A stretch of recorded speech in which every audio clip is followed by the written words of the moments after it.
처음에 걸을 수 없을 때 제일 먼저 왔었던 곳이 학원이에요. 그러니까 옆에 짚으면서 한 네. 걸음 걸음 떼면서 계단을 호흡곤란이 와가지고 오면서도 네. 아이들을 처음 딱 봤는데 네. 아, 네. 눈물이 나고 그쵸.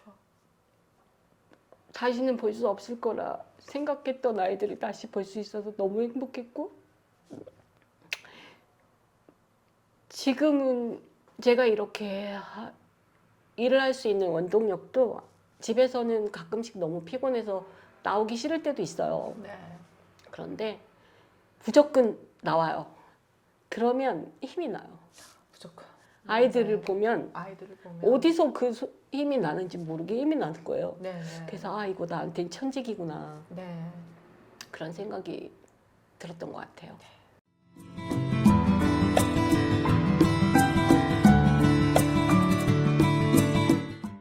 안녕하세요. 반갑습니다. 골목학원입니다. 오늘은 여러분들께 정말 특별한 분을 모시고 왔습니다. 본인 소개 좀 부탁드릴게요, 원장님. 안녕하세요. 의왕시 오전동에서 ECT 학원, 영수학원을 운영하고 있는 김비희입니다. 김미 원장님 반갑습니다. 반갑습니다. 네, 영수학원을 운영하신다고요. 네. 주변에서 반대하고 공부방을 8개월 했지만 8명밖에 없었고 사실은. 근데 40평대, 그것도 공실이 2년이나 지났던 데는 선택하기가 되게 어려웠을 것 같은데 그때 그걸 그래도 결정하신 결정적인 이유가 있었을까요? 그래도 해야 되겠다라고 했던 이유가? 그 결정적인 이유는 저희는 사실 입구 쪽이 이렇게 안으로 들어오잖아요. 네.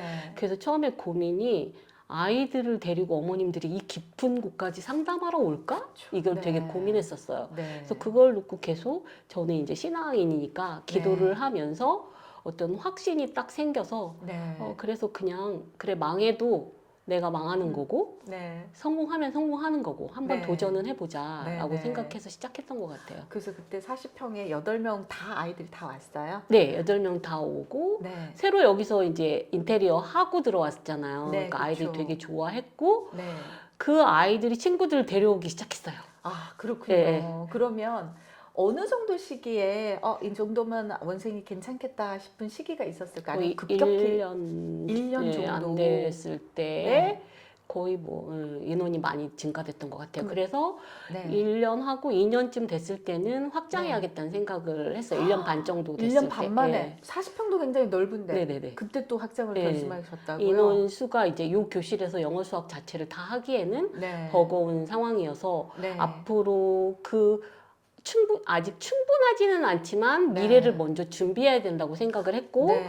내가 지금의 당장의 이득은 없지만 네. 그래도 미리 준비를 하자. 그래서 네. 이제 고민하다가 바로 옆에 나와서 그걸 네. 또 인수를 했던 똑같은 거예요. 40평을 또 네. 인수해서 현재 80평이고 그럼 그 2년 때는 원생수가 어느 정도 시점에 또 확장을 결심을 하셨어요? 거의 그때는 100명 가까이 됐던 것 같아요. 그 영수 100명이면은 과목수를 보면 굉장히 많은 네, 거잖아요. 맞아요. 그리고 지금 거의 2배 확장하셨으면 그러면 처음 학원 하실 때부터 영수를 같이 하셨어요? 아니면 수학이 어느 정도 기틀이 마련된 다음에 영어를 넣으셨어요? 처음부터 영수했어요. 그리고 영수를 바로 영어는 하시고. 0명이었고 0명인 상태에서 네. 영어 선생님이 처음에 네. 이제 거의 뭐 학생이 없는 상태에서 놀았잖아요. 그렇죠. 그래서 제가 시킨 것은 분명히 우리 학원은 인원이 많이 올 거다. 나는 그걸 확신한다. 진짜요? 그러니 공부를 네. 하라. 정말요? 그래서 삼성영어 네. 공부를 시켰어요. 그 선생님이 이제 네. 경험이 없으시니까 네. 공부를 시키고 어떻게 지금 인원이 없을 때 어떻게 나가야 되는지 네, 네. 그런 것들을 계속 훈련을 시키고 하면서 네. 이제 수학하는 아이들이 영어 뭐 친구들을 데리고 와서 학원 뭐 좋아졌다고 넓어졌다고 네. 구경시키고 그쵸, 뭐 이렇게 그쵸. 하면서 와서 등록하게 되고 어머님들도 오게 되고 해서 좀 네. 짧은 시간에 확 늘어난 것 같아요. 진짜 인원이. 그런 것 같아요. 왜냐면 원장님이 또 학장을 결심한 시기도 거의 2년 안에 벌써 원생이 증가를 하셨고 그럼 원장님 지금 이렇게 운영을 해보시니 나의 어떤 부분 때문에 이렇게 학원이 잘 되시는 것 같으세요? 열정? 열정. 네. 열정하고 네. 사랑? 사랑. 네, 그런 것 같아요. 그러니까 어머님들이 상담을 하면 네. 원장 선생님 열정이 이렇게 막 피가 튄대요, 눈에서. 그러니까 소위 말하면 개거품을 물고 얘기를 한다고 하나요? 그러니까 네, 네. 내가 사실은 저는 미래엔 수학을 하고 있고 삼성영어를 네. 하고 있는데 네. 내가 가지고 있는 이 브랜드에 자신이 없으면 네. 그렇게 할 수가 없잖아요. 그쵸, 맞아요. 그러니까 내가 이것을 연구하고 네. 자신 있게 뭔가를 했을 때 네. 어머님들에게 그게 막 강력하게 주장하면서 네. 얘기할 수 있는 거라고 생각을 하거든요. 네, 네. 그래서 어머님들에게 내가 경험한 거, 아이들이 어떻게 네. 변한 거, 네. 이런 것들을 실질적으로 거짓이 아니게 네. 사실대로 말하면서 얘기했더니 그게 진실이 통한다고 네. 통했던 것 같아요. 지금도 원장님 막 진심이 느껴져, 이 열정이 막 느껴져요. 그래서 누구보다도 그 진심이 담긴 열정을 어머님께서 잘 알아보시는 것 같아요. 근데 말씀 이렇게 막 잘하시고 너무너무 다 좋은 일만 있을 것 같은데 또 어려웠던 역경들이 좀 있다고 들었어요. 맞아요. 네. 그러니까 제가 거의 2019년도 그러니까 학원을 확장을 하고 거의 한 1년 만에 계속적으로 아이들이 막 증가하는 시기였어요. 네. 2019년도 후반기에 우리가 코로나였잖아요. 그렇죠. 근데 제가 2019년 4월에 유방암 판정을 받은 거예요. 그런데 2기 정도 돼서 네. 저는 이제 이게 모든 시스템이나 이런 걸 만들었지만 상담이나 이런 것들은 모두 제가 했고 아이들 관리나 모든 것들을 제가 한 상태여서 네. 선생님들은 오로지 수업에만 집중할 수 있도록 만들어 놓은 상태였어요. 네, 그런데 네. 제가 갑자기 학원을 비운다는 것은 정말 힘든 상황이었어요. 그래서 정말 네. 난감해서 네. 이제 저는 기도하면서 생각나게 하시는 분이 있어서 부원장을 세우고 네, 그 네. 부원장을 훈련을 시켰던 것 같아요. 그러니까 네. 저의 복사판? 네, 네, 으로. 네. 그래서 제가 상담하는 것을 녹음하고 네. 녹음해서 그것을 듣고 네. 어떻게 A, B, C, D 다 나눠서 네. 사례들을 해서 그것들을 대비할 수 있도록 해서 다 네. 이제 컴퓨터로 쳐가지고 정리해서 네, 네. 선생님께 주고 익히도록 하고 네. 그리고 가장 중요한 거는 학원을 내가 왜 하게 됐니에 대한 그거를 선생님에도 똑같이 알려줘야 네. 그 사랑이 그대로 아이들에게 넘어가지 단지 네. 이 아이들이 돈과 숫자만 늘어나는 걸로 한다고 네. 하면 그거는 결코 아닌 것 같은 거예요. 네. 그래서 저는 사실 이것을 하려고 한 게 아이들에게 저희가 ECT 학원이잖아요. 네, 네. Education Connect TOB라고 해서 TOB가 히브리어로 선하다라는 뜻이에요. 네, 네. 그래서 교육을 통해서 선한 영향력을 끼치겠다라는 네. 어떤 가치를 처음에 여기에다 집어넣었어요. 네, 네. 그래서 그거를 얘기하면서 우리 학원에서는 공부 잘하는 사람도 중요하지만 네. 요즘 아이들이 못하는 사람도 너무 많다. 그리고 그렇죠. 정서적으로도 굉장히 문제아들이 많은데 네, 네. 우리가 원하는 학생만 오는 게 아니니 그렇죠. 그럼 그런 아이들을 어떻게 우리가 사랑으로 네. 어디까지 해줄 것이냐. 네, 네. 그건 이제 부원장님이 저하고 어떤 가치관이 서로 같고 그런 네. 모토가 서로 같아야 그게 계속 이어져서 연관성 있게 진실되게 학원을 운영할 수 있을 것 같아서 네. 이제 그런 면을 같이 많이 나눴던 것 같아요. 진짜 이 마음에 어떤 교육 철학이 확고하게 있고 그걸 가지고 주변 부원장님이나 선생님께 그대로 또 그 영향력을 심어주셨네요. 네. 그런데 지금 살짝 또 건강은 지금 어떠신지 여쭤봐도 될까요? 네. 제가 그 첫 항암 네. 이제 저는 가볍게 2기였으니까 네. 수술하고 바로 나와야지. 그리고 잠깐 뭐 한 6개월 정도 자연에 가서 좀 있다가 한 네. 1년 정도만 쉬면 다시 복귀할 수 있을 거라 생각을 네. 했어요. 그런데 네. 인간사가 내 맘대로 되지 않잖아요. 그래서 첫 항암을 12월 달인가 했는데 그 항암에 제가 폐동맥 고혈압이라는 희귀병을 갖고 있어요. 네, 그러니까 네. 일반 혈압은 정상인데 폐만 고혈압이에요. 그렇군요. 네, 그래서 폐는 실핏줄처럼 되어 있어서 수술을 할 수가 없고 네. 그냥 고무풍선처럼 확장하는 뭐 시술 같은 형태로 해야 되는 상황인데 이게 첫 항암을 했는데 혈액이 응고가 된 거예요. 그래서 호흡곤란이 오게 돼가지고 네. 뜻하지 않게 이제 항암도 모두 올수도 왜냐면 네. 호흡을 할 수가 없으니까 그러네요. 네. 올수도 파고 뭐 갑자기 응급실로 실려가서 이제 배를 갈라서 심장을 꺼내는 수술을 해서 심장을 예, 그 그것을 한 시간 안에 꺼내서 네. 집어 넣어서 그거를 덮어야 성공할 수 있고 되게 고도의 기술이 필요한 수술이라고 네, 하더라고요. 네. 근데 이제 그것을 해서 2주 동안 못 깨어나면 그냥 죽는 건데 그것을 이거밖에 방법이 없으니까 네. 감안하고 죽을 것을 감안하고 수술을 하시겠냐 하고 이제 저는 모르는 상황 속에서 네. 가족들이 사인을 하고 네. 이제 그렇게 진행됐던 것 같아요. 그러면서 2주 거의 다 돼서 이제 네가 죽지 않고 여호와의 일을 선포하리라는 말씀을 딱 받고 깨어나게 됐어요. 그래서 정말 기적 같은 일인 네. 거잖아요. 네. 그렇죠? 원장님 너무 담담하게 말씀하시니까 와, 네. 깨어났고 네. 그때 당시에 제 몸무게가 거의 32kg? 그래서 거의 네. 보통 우리 이디오피아 난민 아이들 보면 그렇게 돼 있었잖아요. 네. 그러니까 그렇게 마르고 그다음에 이제는 그 상태에서 혈액에 호흡곤란이 오니까 수술도 할 수 없는 상태에서 계속 그게 지연되니까 네. 그 사이에 거의 1년 반에서 2년 사이에 수술을 3번 하고 시술을 10번을 했어요. 그러니까 계속 마취를 하고 풀고 마취를 하고 풀고 막 이런 상태여서 정말 고통스러운 시간들을 보냈던 것 같아요. 근데 그러면서도 네.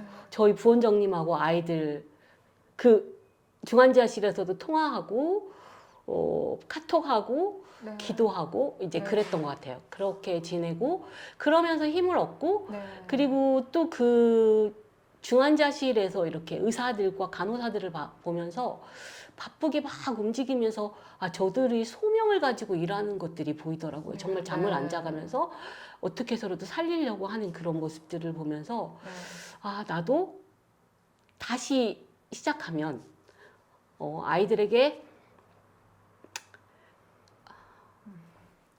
더 많은 사랑을 주고 그래야겠다. 그런 생각을 했던 것 같아요. 그래서 감사하게도 병원에서는 내 상태로 수술을 할 수 없다고 해서 그 기간 거의 1년 동안에 제가 삼중음성이라는 유방암인데 악성인 거예요. 네. 그래서 짧은 시간에 거의 9cm로 큰 거예요. 그러니까 이게 터져 나올 정도로 하고 통증은 너무 심해서 마약류 같은 그런 통증약을 먹어야 했고 네. 그 힘든 시기 속에서 견뎌야 했던 거예요. 그러니까요. 그래서 기도하면서 제가 네. 그러면서 위로받고 네. 뭐 그렇게 지냈던 것 같아요. 네. 그러면서 중간중간 희망이 없을 것 같은데 어느 순간에 하나님 왜 나한테 이런 일이 저 열심히 하고 이거 할 때도 하나님이 원하셔서 시키는 대로 했는데 네. 왜 지금 이런 일이 저한테 있죠? 그렇게 물어봤을 때 느낀 거는 뭐였냐면 오만하지 말고 자만하지 말고 네. 너를 다시 돌아보는 시간들을 갖게 네. 하는 그런 시간들을 가지라고 했던 것 같아요. 네. 그래서 철저하게 모든 걸 내려놓고 다시 되짚어서 봤던 시간이 그 시간들이었던 것 같긴 해요. 네. 그래서 이제 저도 다시 돌아보고 그렇게 하는 가운데 기적처럼 호흡곤란이 오니까 수술을 못 하는데 또 갑자기 수술을 할 수 있다는 그런 연락이 오고 네. 그래서 또 감사하게 되고 네. 또 수술을 할 수 있다고 해서 기뻐했는데 암이 다 제거를 너무 크니까 이게 뼈 안쪽까지 이렇게 있었던 거예요. 네. 근데 이 뼈가 안에 있는 것까지 제거를 하면 생명에 지장이 있어서 그 찌꺼기가 남은 거죠. 그래서 그거를 제거를 못 하니까 저는 계속 항암을 하고 네. 방사선을 했어야 됐어요. 그러니까 항암도 뭐 거의 30몇, 방사선도 30몇 하니까 거의 정말 힘들다고 들었거든요. 거의 네. 세포가 다 죽어가고 뭐 네. 머리가 빠지고 사실 지금 제가 모자 쓰고 이렇게 머리가 있는 것 같지만 지금까지 항암을 안 하는데도 머리가 안 나요. 네. 그래서 지금 가발을 쓰고 이렇게 네. 모자를 쓰고 있거든요. 그래서 네. 그런 가운데에서 못한다고 해서 너무 힘든 수술이라고 해서 뒤에 살을 가져다가 이식을 해야 되는 어려운 수술을 해야 된다고 하셨는데 네. 또 막상 들어가니까 그것까지 필요 없고 원활하게 수술이 됐다고 해서 감사하게 끝났던 것 같아요. 그런데 찌꺼기 조금이 남아 있어서 그래도 뭐 잘 되겠지라고 생각을 했는데 시간이 좀 가서 병원에 또 가서 검사를 했는데 폐로 전이가 됐다는 거예요. 네. 그래서 이거는 아닌 것 같다라고 생각을 해서 내가 이렇게 병원에 계속 있다가는 정말 죽을 것 같은 거예요. 인간다운 삶을 살지도 못하고 내가 정말 삐쩍 말라가지고 먹지도 못하고 정말 괴물처럼 네. 가족들과 소통도 못하면서 이렇게 마지막 삶을 살고 싶진 않았어요. 그래서 네. 계속 한두 달 기도하면서 병원의 모든 치료를 거부를 하고 네. 그냥 나왔어요. 그리고 자연치유를 시작했던 것 같아요. 그래서 내 병에 대해서 알아보고 네. 무엇부터 시작해야 되는지 해서 뭐 관장도 하고 해서 나에 대한 어떤 것들을 만들어서 네. 그것까지 유지하면서 지금 세포도 소생하고 지금까지 이렇게 지내고 있는 것 같아요. 19년이면은 지금 거의 한 4년인 네, 것이잖아요. 그럼 지금도 아직도 암과 동행을 하고 있고 네. 21년 제가 1월 달에 그걸 모든 걸 거부하고 나왔거든요. 네. 그리고 지금 자연치유 한 지가 한 2년 넘은 거 거의 3년째 돼가고 있는 네. 거잖아요. 네. 근데 지금 통증도 없고 그냥 정상인처럼 때로는 잊고 살아요. 네. 네. 네. 그리고 거의 동행한다고 생각하면 될 것 같긴 해요. 네. 네. 그냥 살아 있으면서 나와 동행하고 이것이 있음으로 인해서 내가 무리하면 조금 네. 조심하라는 사인을 주겠지라든지 네. 어떤 그런 기회를 삼아서 그냥 즐겁게 일하면 될 것 같다라는 생각이 들어서 열심히 네. 하고 있는 것 같아요. 제가 사실 사전 인터뷰를 듣고 어떤 마음으로 이 인터뷰를 해야 될지 너무 고민도 많이 했고 사실 화장실 갔다 와서도 되게 마음을 다지고 안 울어야지 되게 다지고 갔거든요. 근데 너무 원장님께서 너무 담담하게 말씀을 하시니까 얼마나 힘드셨을까. 그럼 원장님이 저는 건강이 안 좋아졌을 때도 그렇고 지금도 그렇고 그 와중에 학원 일 아이들 생각을 가장 많이 하시는 것 같아요. 본인 생각이 먼저 하셔야 될 것 같은데도 제일 그리웠어요. 네. 아이들이. 그 시간 네. 동안 아이들이 가장 그리웠어요. 네, 그리웠어요. 네. 아이들 보는 게 그리웠고 네. 나의 소명이라고 생각해서 네. 거의 죽음의 문턱에 있을 때는 죽음을 받아들였어요, 제가. 네. 네. 그리고 그럴 것 같아요. 받아들이고 남은 삶을 내가 어떻게 살아야 될 건가 그거에 대한 고민을 좀 했던 것 같아요. 네. 그러면 내가 이게 1년이 되든 2년이 되든 어쨌든 우리 모든 사람은 시한부 인생인 거잖아요. 네. 네. 언제 죽을지 모르지만 네. 나는 그냥 암과 동행할 뿐이고 네. 어떤 사람은 다리가 없어서 그냥 그렇게 사는 거고 네. 그렇게 생각하면서 하나님께서 데려가면 그래 그때 가는 거지 뭐. 그리고 네. 남은 시간에 하나님과 동행하며 그렇게 하루하루를 살아가면 되겠다. 그리고 나에게 맡겨진 이곳의 아이들을 위해서 기도하고 이들과 함께 호흡하면서 그렇게 있는 것 자체가 되게 즐거웠고 네. 처음에 걸을 수 없을 때 제일 먼저 왔었던 곳이 학원이에요. 그러니까 옆에 짚으면서 한 네. 걸음 걸음 떼면서 계단을 호흡곤란이 와가지고 오면서도 네. 아이들을 처음 딱 봤는데 네.